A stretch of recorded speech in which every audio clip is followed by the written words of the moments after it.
মহাখালী থেকে রাজধানীর পরিস্থিতি জানাচ্ছেন সহকর্মী খালেদ রায়হান। এখন জন্ম সনদ দিয়ে খোলো বিকাশ স্টুডেন্ট অ্যাকাউন্ট। নিজের বিকাশ নিজে কর।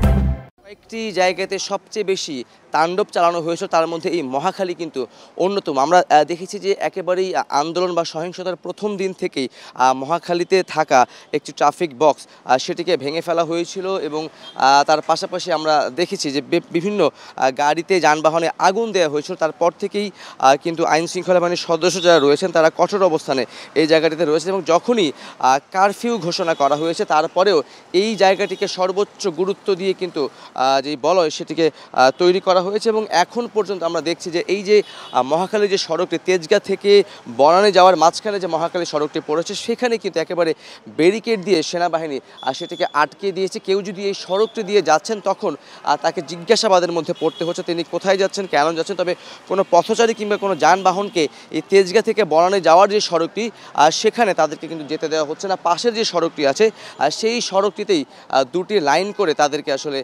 যাওয়ার অনুমতি দেওয়া হচ্ছে। সার্বিকভাবে নিরাপত্তা এবং সর্বোচ্চ নিরাপত্তা রাখার জন্যই তারা কিন্তু এই ব্যবস্থাটি গ্রহণ করেছে এবং তার পাশাপাশি আমরা দেখছি যে সেনাবাহিনী কিন্তু প্রত্যেককেই জিজ্ঞাসাবাদের আওতায় সড়কগুলোকেও কিন্তু নিরাপদ রাখার জন্য এবং কোনো দুষ্কৃতিকারী তারা যাতে অবস্থান নিতে না পারে, তারা যাতে জড়ো হতে না পারেন সেই জন্যই তারা কিন্তু দায়িত্ব পালন করছেন এবং তারা যেটি বলছেন এবং আমরাও দেখেছি, গতকালকেও আমরা দেখেছি যে বেশ কিছু দুর্বৃত্তকারী তারা কিন্তু রাজধানীর বিভিন্ন জায়গায় তারা অবস্থানের চেষ্টা করছিলেন কিন্তু সেটিকে তারা কিন্তু সফল হতে পারেনি, তাদেরকে কিন্তু প্রতিহত করে দেওয়া হয়েছে। এবং এখন পর্যন্ত আজকের দিনের কথা যদি আমরা বলতে যাই, সকাল থেকে আমরা দেখেছি যে রাজধানীর বিভিন্ন জায়গাতে সেনাবাহিনীর কিন্তু কঠোর অবস্থান রয়েছে। প্রত্যেকটি মোড়ে মোড়ে বিশেষ করে গুরুত্বপূর্ণ প্রত্যেকটি পয়েন্টে তারা কিন্তু একেবারেই চেকপোস্ট বসিয়েছেন, তারা টহল বাড়িয়েছেন কোনোভাবেই কোনো অপ্রীতিকর ঘটনা যাতে না ঘটে এবং তার পাশাপাশি কোনো রাষ্ট্রীয় কোনো সম্পত্তিতে কেউ যাতে বিনষ্ট করতে না পারে সেই জন্য কিন্তু তারা সচেষ্ট রয়েছে এবং তারা কাজ করছেন। তারা যেটি বলছেন যে কোনোভাবেই